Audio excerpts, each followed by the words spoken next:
Hey guys, it's Alexandra. Today I'm going to be talking with Abby, who is a burn survivor. She had a pretty bad accident that left her with some bad burns on her upper chest and her legs and some of her arms. So she was physically, really impacted by that. But she's also going to be talking about the mental aspect of it and how she's able to stay positive and how she's able to learn kind of to be comfortable in her skin again. So I think it's a really inspiring story, and I think it carries a lot of messages that really anyone could relate to. So I hope that you will stay tuned to hear her journey and subscribe for more videos. All right, thank you. Okay, so here's my arm. And then here's the rest of me. So you can see I wake up in pain basically every day, but it is what it is, and I gotta keep it moving. A lot of aspects of my life are the same, doing the same kind of stuff, but a lot of them are looking real different. And some of them are looking very different. Some days are good, and some days are not so good. But overall, I've been trying to go places that I love, do things that I enjoy, and things make me happy, and just try to focus on the positive. It was a Monday night, and I had just gone to the pharmacy and came back home, and I was in the kitchen, and my roommate was in the kitchen. She was cooking.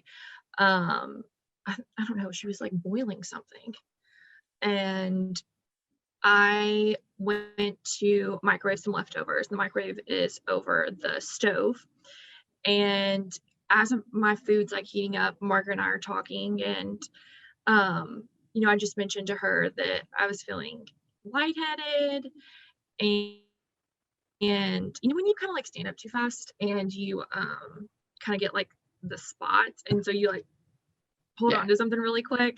So I like did that because like my vision was getting really spotty, and I like held on to the cabinet, and I like blinked a few times. Like normally, that kind of makes things go away.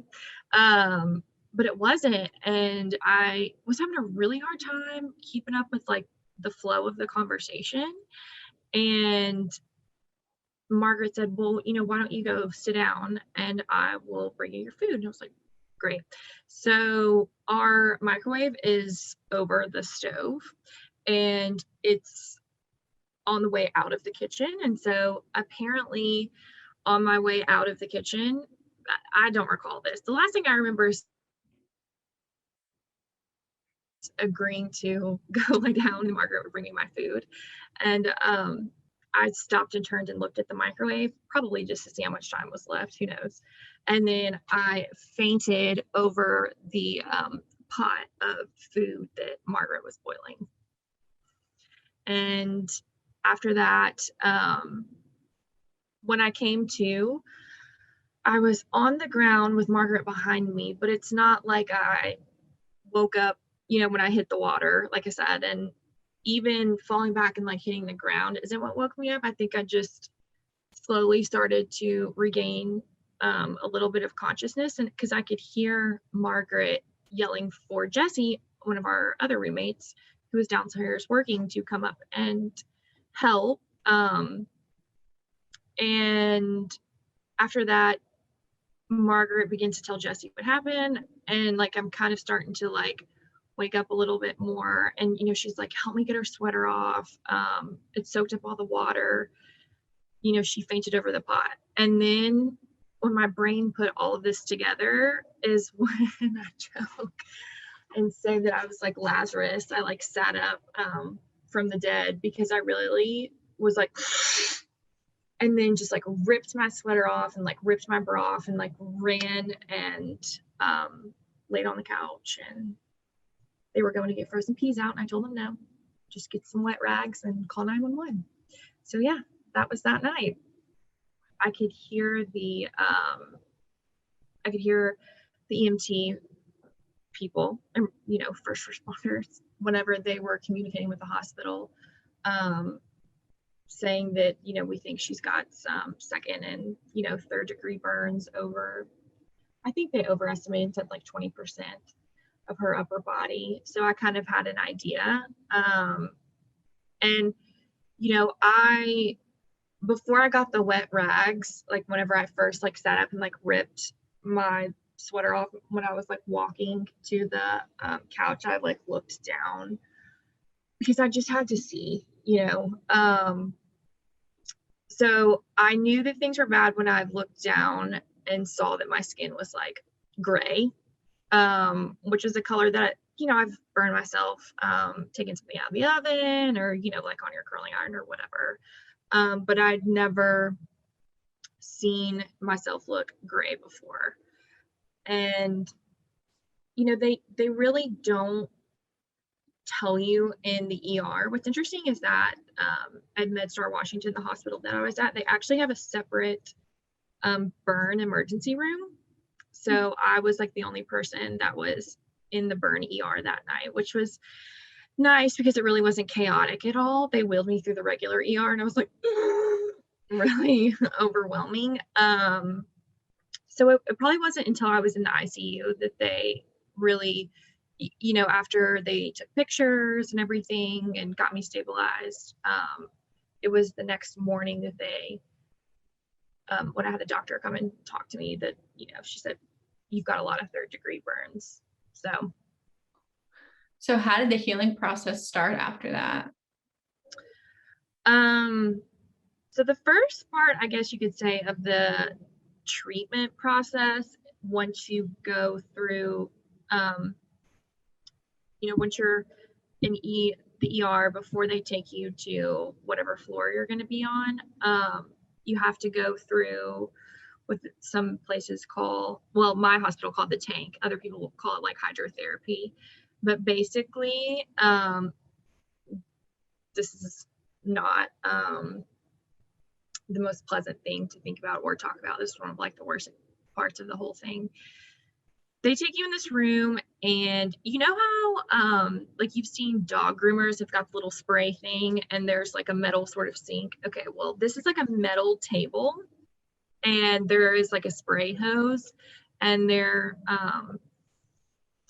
was probably about 4 nurses in there, and they basically have to pop all of your blisters and get all of that skin off. Anything that's, any skin that's like left in the areas of like 3rd degree or like blistered areas, they have to get that off. So that's like the first step. And then it just, after that, all, burn treatments are kind of different. It just depends on like what, how you got your burn, how bad it is, what is available to, the staff at that hospital. So it could be any sort of things. But basically they put this product called Silvadene on and wrapped me up. And I was like that this was Tuesday at this point. I had my first surgery the next day. So that was my first one of 3. So I was in the hospital for 20 days and I had about 1 surgery a week. Oh. So what kind of emotional toll did all of this take on you? Obviously, it was a very physical impact, but how did you mentally feel during all of this? I mean, when it very, very first happened, mentally, I was pretty good as far as being able to communicate to my roommates, don't use the frozen peas, use, and by the way, you don't use frozen things on your burns because it can cause the skin to die. Mine wasn't for anyways, but it's just not a good practice. Use just like a wet paper towel or something, or a wet dish towel. So anyways, it at first I was okay, and I just wanted to get to the hospital. Once I had to go to the hydrotherapy room is when things kind of started to go downhill, I guess you could say. And there was a lot of ups and downs for sure. I would say, I was more traumatized by my experiences in the hospital than I was by my actual accident itself, because I was, unconscious when my accident happened. So, and that's not to discredit like the wonderful, amazing people that took care of me. It's just, I had never had to be admitted to the hospital before. Any surgery that I'd had before then was just an outpatient sort of thing, in and out. It's totally different when you're having to stay in a hospital room. There's people coming in the middle of the night. You don't really feel like you can ever get comfortable. So it's just a lot of things. You're having to adjust to your new body, but really it's not even your new body because you don't exactly know what it's going to look like yet. So that was difficult. Some of, I'd say, the most traumatizing things were the hydrotherapy room. Waking up from my first surgery, because the way they did my bandages, there was a lot of compression wrappings, and they had to, because I have burns on my arms, they obviously had to wrap my arms, but to prevent my hands from swelling, they wrapped my hands.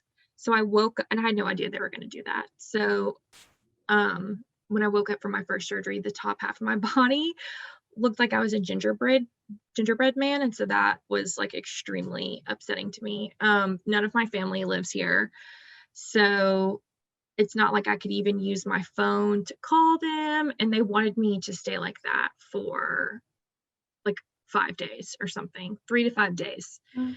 So it's really hard when you don't have, you're not able to call your support system, you're not able to have someone there with you to help you do things when you lose that independence. So I had a little bit of a meltdown, and then after a couple of hours they let me have my hands back.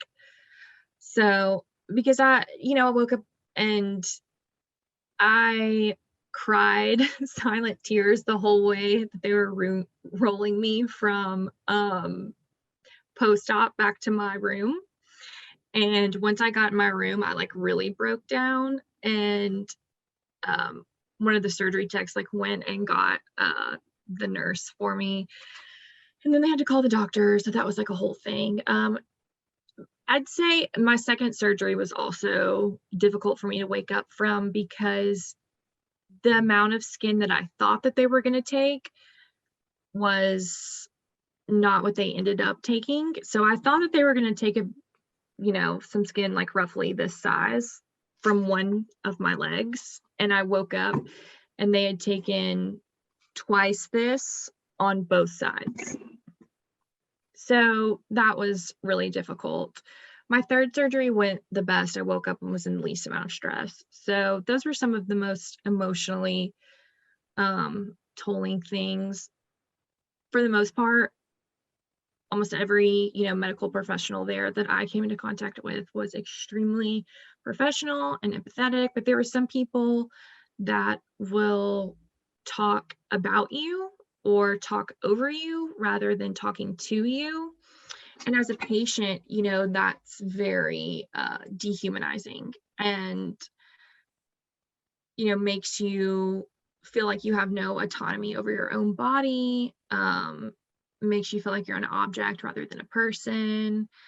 So it was those were some of the very difficult things. Once I got back home though, I was thrilled, obviously, but I felt more like a patient when I got home than I did in the hospital, because in the hospital I really was handling things pretty well. I mean, I wanted to like shave my legs in the shower, like washed and dried my hair one day, tried to keep myself somewhat busy, paint by numbers, things like that. But when I got home is when I realized how different my life was. Just small things, from taking a shower to how difficult it is to get dressed, things like that, being limited in the clothes that I could wear. That's when I really, it just started to hit me like, this is sort of what I was stuck with. This is what I was going to have to adjust to. So those are just some of the high points of the emotional issues, I guess you could say. Yeah. How do you get from, that mindset to being able to show your scars online and accepting your body and embracing that? How did you get there? So I think it was the day I had my first surgery is when I made, not my first TikTok ever, but my first TikTok about my accident. And honestly, because I was bored. And so I tried to show my burn while I was in the hospital. It really didn't look bad at all. It was just a little red after my first surgery, and TikTok took that video down. So I tried to, be open with people from the start about what was going on with me.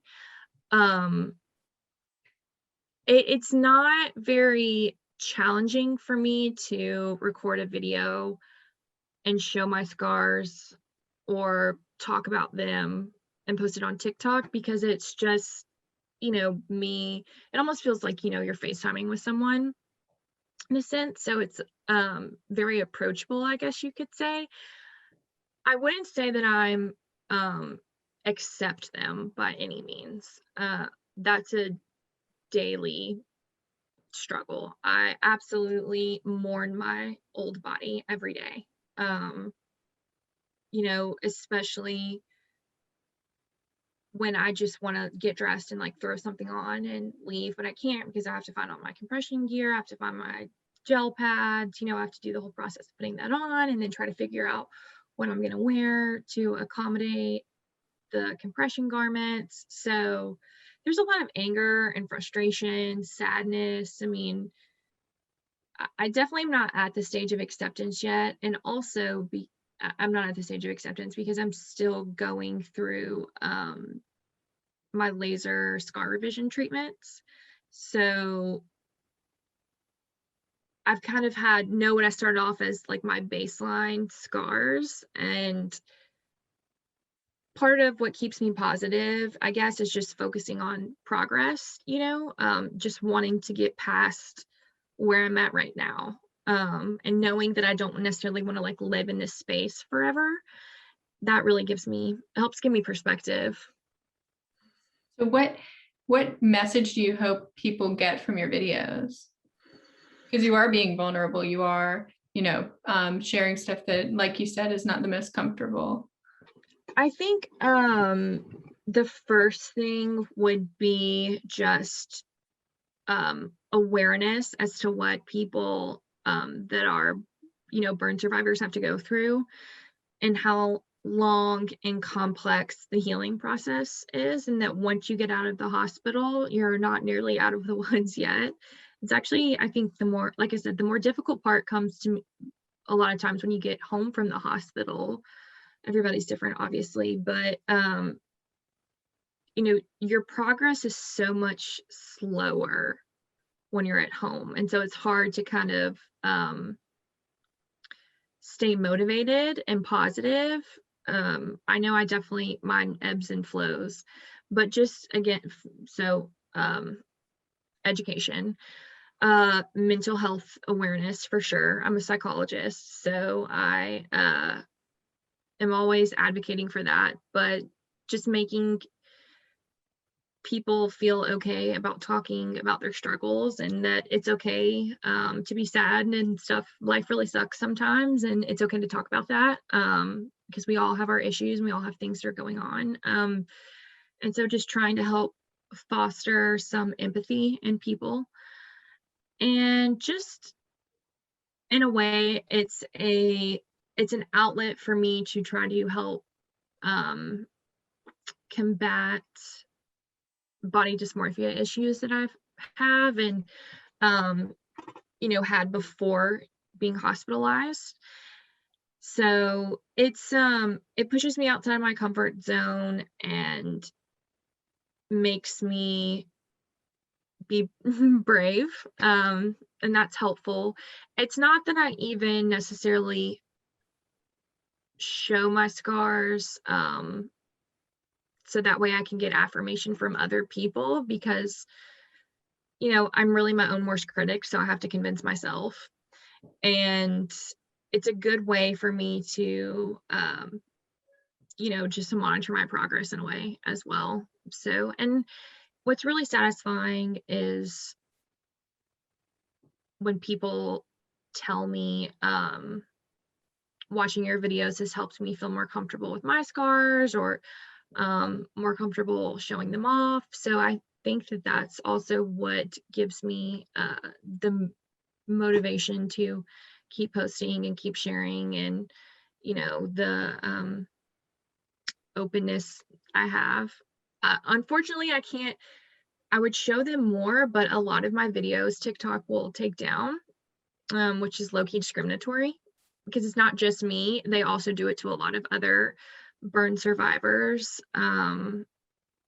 We can't help that this is what we're left with. It's just our skin. They literally took it from one part of your body and put it on another part. And you can't help that it's scarred. It's not like it's an open wound or something like that. So that's really offensive and rude, just like so rude. So I would show them more, but yeah, I have to be careful, because I'll go to TikTok jail. Oh, well, thank you so much for sharing. I'm so happy that there's people like you on the app, because even though I'm not a burn survivor, I saw your video and I was inspired to, feel more comfortable in my own body. So I think you're reaching people even that can't directly relate to you. And that's a really powerful thing.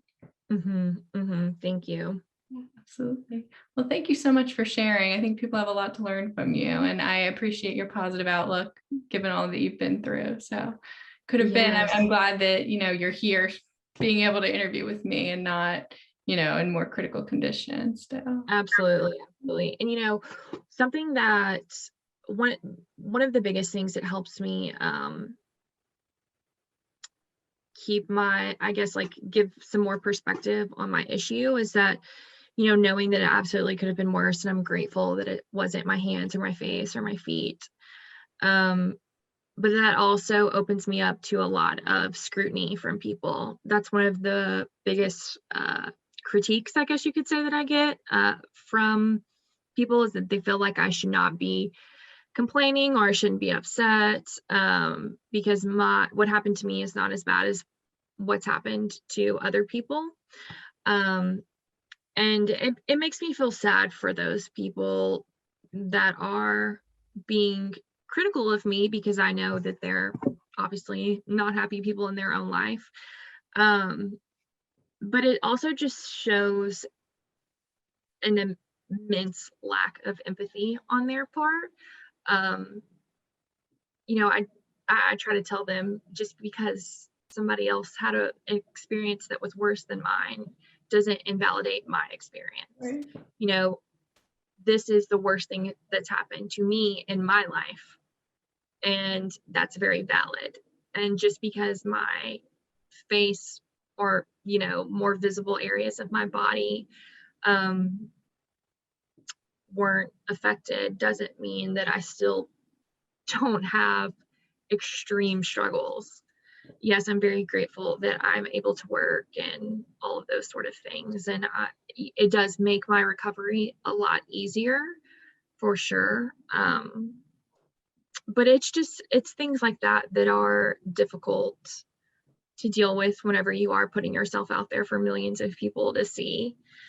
But I'd say 99% of the people that comment on my videos are very encouraging and very positive, and that is just nice to know, that just kind of like restores your faith in humanity somewhat, especially in the internet. Restores your faith in internet strangers, for sure. So I'm glad that you found my page and enjoyed my videos, and thanks for following along with the story. Absolutely. Well, thank you so much. And reach out if you need anything. Definitely keep in touch. And I look forward to, continuing to follow you and see where you go. Yes, absolutely. Awesome. Thank you so much. It was so great meeting you. You too. All right. Bye. Have a good one. Bye.